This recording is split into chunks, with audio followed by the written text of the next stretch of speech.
एक गांव में सोमू नाम का एक बूढ़ा राजमिस्त्री अपनी पत्नी मालती के साथ रहा करता था। उसकी पत्नी काफी बीमार रहती थी। सोमू को अपनी पत्नी की सेहत की चिंता दिन रात सताया करती थी। एक दिन सोमू गांव में एक चाय की दुकान पर उदास बैठा हुआ था कि तभी गांव का मुखिया वहां पर आ गया। क्या हाल है सोमू? ऐसे मुंह लटकाए काहे को बैठा हुआ है? अब क्या बताऊं मुखिया जी, मेरी पत्नी की हालत दिन ब दिन खराब होती जा रही है। मुझे दिन रात सिर्फ और सिर्फ उसी की चिंता सताए रहती है। अरे तू उसको किसी अच्छे डॉक्टर को क्यों नहीं दिखाता? मैंने तुझसे पहले भी कहा था कि अपनी पत्नी को शहर ले जा। शहर में उसका अच्छा इलाज हो जाएगा। शहर के डॉक्टर मेरी औकात से बाहर है मुखिया जी। मैं तो 2 वक्त की रोटी का जुगाड़ भी बड़ी मुश्किल से कर पाता हूँ। भला मैं शहर के डॉक्टर की क्या फीस चुकाऊंगा? तो फिर अपनी पत्नी को ऐसे ही मरने दे। यह कैसी बातें कर रहे हैं आप? अरे सही कह रहा हूँ। तेरे पास अपनी पत्नी के इलाज के लिए पैसे नहीं है तो तू उसका इलाज नहीं करा सकता। और वैसे भी तेरी पत्नी बूढ़ी हो चुकी है। अगर ठीक भी हो गई तो कितने साल और जिएगी? मेरी पत्नी के अलावा इस दुनिया में मेरा कोई नहीं है। आप तो गांव के मुखिया हैं, मैं कुशल राजमिस्त्री हूँ। अगर आप चाहें तो मुझे कहीं काम दिलवा सकते हैं। अबे तुझे कौन काम पर रखेगा सोमू? अपनी हालत तो देख, चलते हुए तो तेरी टांगे कांपती हैं। तू भला किसी का मकान क्या बना सकता है? तू बस अपने घर पर अपनी पत्नी के लिए दाल बना। मकान बनाना तेरे बस का अब नहीं रहा। 70 साल से ऊपर का तो तू वैसे भी हो गया है, और फिर ये उम्र आराम करने की होती है।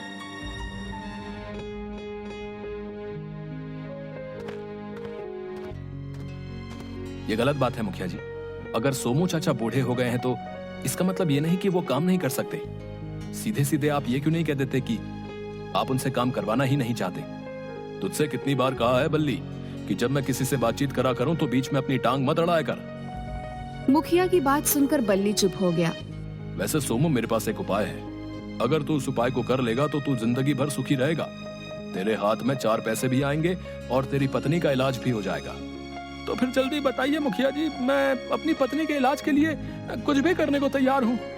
सोमू, तेरा मकान काफी बड़ी जमीन पर बना हुआ है। तू जमीन को किसी को बेच दे, अच्छे पैसे मिल जाएंगे।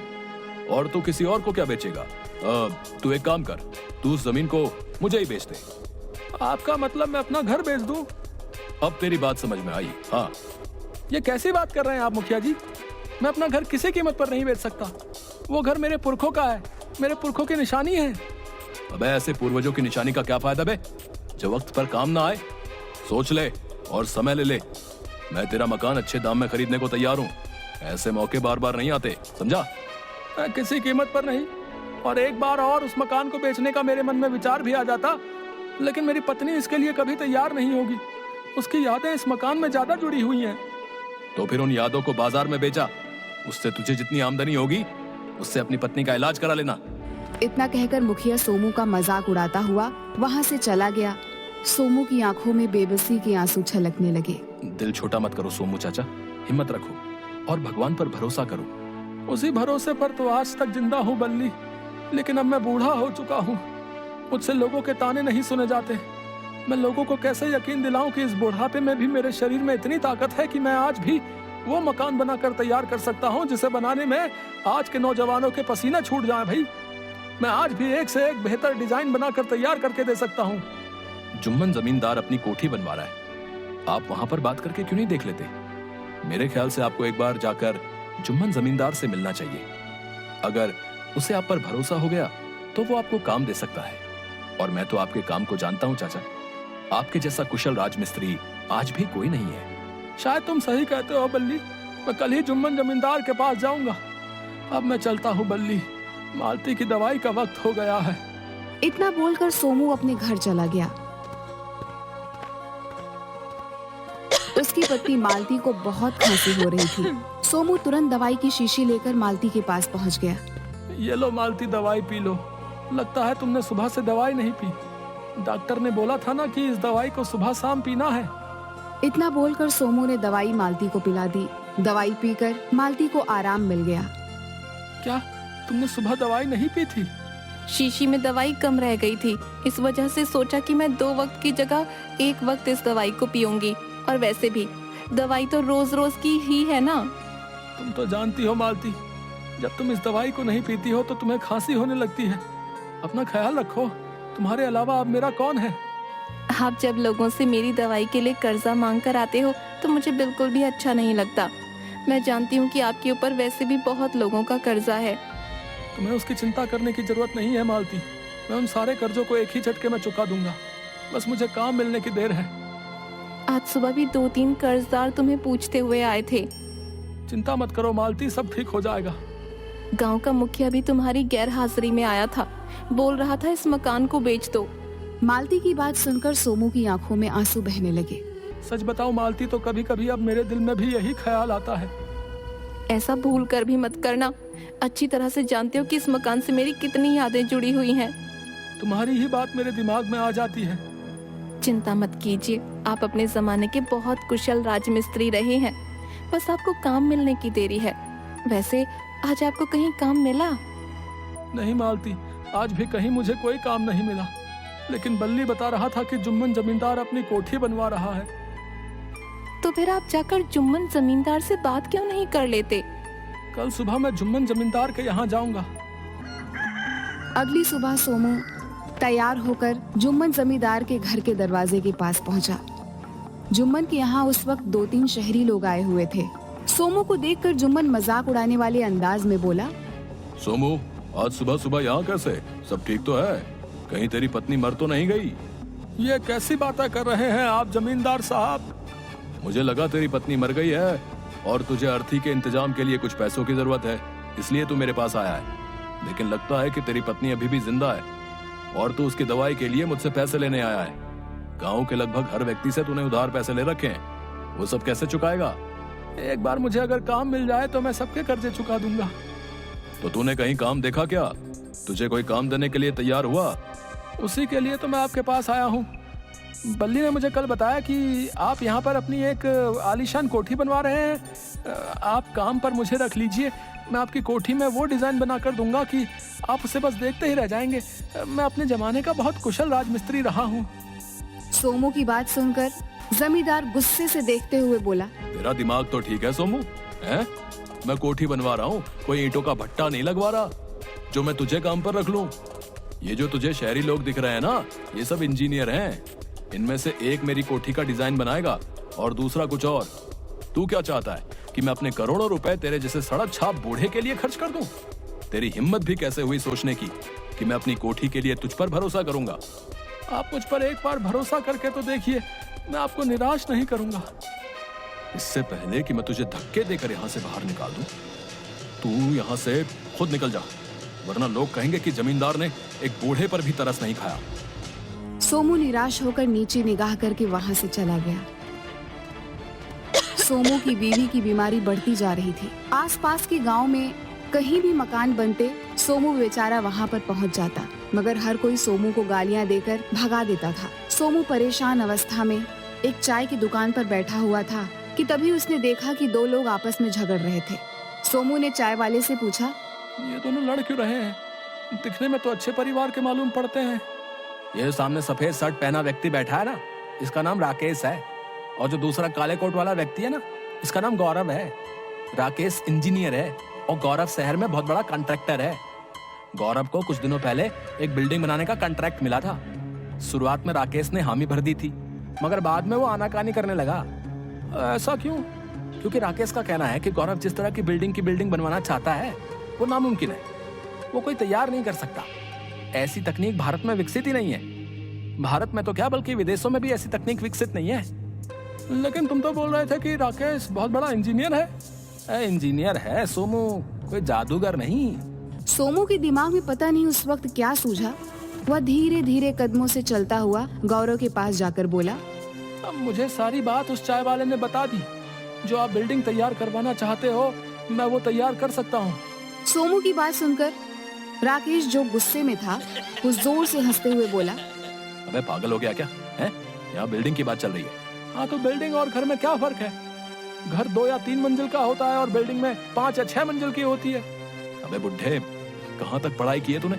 मैंने तो कभी स्कूल की शक्ल तक नहीं देखी, लेकिन मैं अपने जमाने का सबसे कुशल राजमिस्त्री रहा हूँ और आज भी हूँ। तुझे मैं बेवकूफ नजर आता हूँ? ये जो बिल्डिंग के डिजाइन पास करवा के आया है, पहली बात तो उस डिजाइन की बिल्डिंग नहीं बन सकती, और दूसरी बात ये कि इसका बजट बहुत कम है। बजट का मतलब समझता है ना? मतलब कम लागत में एक बेहतरीन डिजाइन वाली बिल्डिंग। मैं कम लागत में एक इससे बेहतर बिल्डिंग बनाकर तैयार कर सकता हूँ। गौरव जो अपने काम में बेहद निपुण था, वह सोमू की ओर बहुत गौर से देखने लगा। पता नहीं क्यों मुझे तुम्हारी बात पर यकीन करने का दिल करता है, और वैसे भी जब मेरे प्रोजेक्ट पर कोई हाथ रखने को तैयार नहीं तो तुम्हें काम देने में क्या हर्ज है। अबे पागल हो गया क्या? तू भी डूबेगा और साथ में तेरी कंपनी भी डूबेगी। मार्केट में जाकर मेरे बारे में पता कर ले। सब जानते हैं कि मेरा अंदाजा कभी गलत साबित नहीं होता। मैं अपने पैसे कहीं गलत जगह नहीं लगाता। मैं मानता हूँ कि ये बूढ़ा पढ़ा लिखा नहीं है, लेकिन इसके चेहरे की झुर्रियां और आंखों की चमक ये बता रही है कि इसमें वो टैलेंट है जो आज की पीढ़ी में नहीं है। मैं तुम्हें काम देने के लिए तैयार हूँ। गौरव ने पूरी जिम्मेदारी सोमू को दे दी। सोमू मेहनत से काम करने लगा।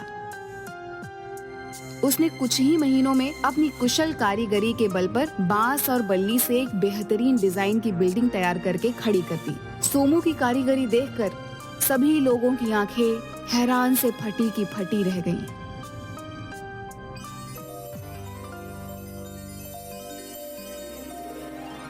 ये तो तुमने कमाल कर दिया सोमू। इस तरह की बिल्डिंग तो पूरी दुनिया में कहीं नहीं होगी।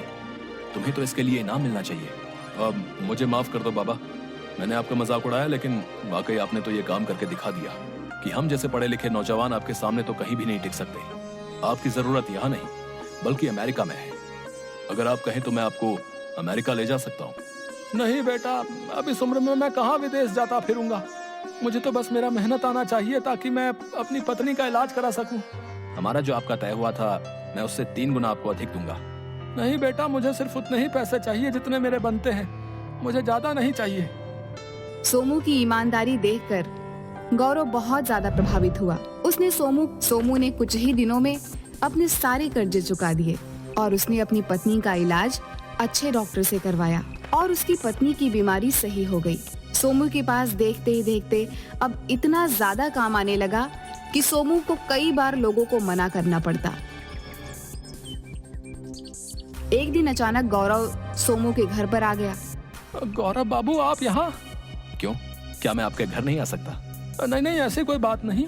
बात यह है सोमू कि मैं जिस कंपनी के लिए काम करता हूँ उस कंपनी के मालिक मिस्टर अजय आपसे मिलना चाहते हैं। लेकिन आपने तो कहा था कि वो लंदन में रहते हैं। हाँ, उनकी फैमिली लंदन में रहती है, लेकिन जब मैंने तुम्हारी बनाई हुई बिल्डिंग की फोटोग्राफ उन्हें भेजी तो वो देखकर बहुत ज्यादा प्रभावित हुए और वो खुद को इंडिया आने से रोक नहीं पाए। तुम खुश नसीब हो सोमू जो मिस्टर अजय तुमसे मिलना चाहते हैं। तुम जानते हो मिस्टर अजय करोड़ों अरबों रुपए की संपत्ति के मालिक हैं। अमेरिका में उनकी कई बिल्डिंग्स हैं और विदेश में हर जगह उनके बंगले बने हुए हैं। ठीक है साहब, अगर ऐसी बात है तो मैं उनसे जरूर मिलूंगा। मिस्टर अजय ने तुम्हें और तुम्हारी पत्नी दोनों को बुलाया है। सोमू और मालती तैयार होकर गौरव की गाड़ी में बैठ गए और कुछ ही घंटों में गौरव शहर में एक आलीशान बंगले के अंदर उन दोनों को लेकर आया। मिस्टर अजय बड़ी बेसब्री से सोमू और मालती का इंतजार कर रहा था। जैसे ही सोमू अजय को देखा, उसकी आंखें गुस्से से लाल हो गईं। अच्छा, तो तुम हो मिस्टर अजय, करोड़ों अरबों के मालिक। अगर मुझे पता होता तो मैं यहाँ पर कभी तुमसे मिलने नहीं आता। मुझे तुम्हारी शक्ल तक नहीं देखनी। गौरव सोमू की बात सुनकर चौंकते हुए बोला, ये क्या कह रहे हो आप? आप जानते हैं आप किससे बात कर रहे हैं? ये मिस्टर अजय हैं, करोड़ों के मालिक। दुनिया के लिए ये मिस्टर अजय होंगे, लेकिन क्या तुम जानते हो ये कौन है? ये कोई और नहीं बल्कि मेरा इकलौता बेटा अज्जू है। सोमू की बात सुनकर गौरव बुरी तरीके से चौंक गया। मुझे माफ कर दीजिए पिताजी, मैंने आपको कहाँ नहीं ढूंढा। सही कहा तूने बेटा, क्योंकि तू अपने गांव का पता तो जानता ही नहीं था। आज कितने सालों बाद जब तू हमें संयोग से मिला तब भी तू हमसे झूठ ही बोल रहा है। ऐसा ही झूठ तूने आज से 20 साल पहले भी बोला था, जब तू बगैर बताए हमारे घर के कागजात गिरवी रखाया था और पैसे लेकर भाग गया था। तेरे पिताजी ने दिन रात मेहनत करके अपने उस पुरखों के मकान को छुड़वाया। तूने पीछे मुड़कर ये तक नहीं देखा कि तेरे माता पिता किस हाल में हैं। मुझे माफ कर दीजिए पिताजी, मैं बड़ा आदमी बनना चाहता था। मुझे उस वक्त पैसों की जरूरत थी, लेकिन आपने पैसे देने से साफ साफ इनकार कर दिया। मजबूरी में मुझे कुछ ऐसा करना पड़ा और भगवान ने मुझे उसकी सजा भी दी है। पिताजी, शादी के 20 साल बाद भी मेरी कोई औलाद नहीं हुई। ये रुपया, ये पैसा मेरे किस काम का? सच तो यह है कि अपने ही माता पिता को धोखा देने के बाद मैंने रुपया, दौलत, पैसा तो बहुत कमाया, लेकिन कभी भी सुकून से सो नहीं पाया। मैं आप दोनों के साथ अपने घर में रहना चाहता हूँ। अपने गांव में रहना चाहता हूँ। इस देश के लिए, अपने गांव के लिए कुछ करना चाहता हूँ। मुझे माफ कर दो। इतना कहकर अजय फूट फूट कर रोने लगा। अजय को रोता देख मालती का दिल पिघल गया। इसे माफ कर दो जी। नहीं मालती, इसकी वजह से मुझे कितनी बेइज्जती सहनी पड़ी। इसे इसके किए की सजा भगवान ने दे दी। अगर हम इसे माफ नहीं करेंगे तो भगवान भी हमें माफ नहीं करेगा। ये हमारा बेटा है, हमारा इकलौता बेटा, वही बेटा जो आपकी उंगली पकड़कर बड़ा हुआ है। मालती की बात सुनकर सोमू का गला भर आया। उसने अजय को गले से लगा लिया। इस जज्बाती मंजर को देखकर गौरव की आंखों में भी आंसू आ गए। उस दिन से अजय अपनी पत्नी के साथ, अपने माता पिता के साथ ही गांव में रहने लगा।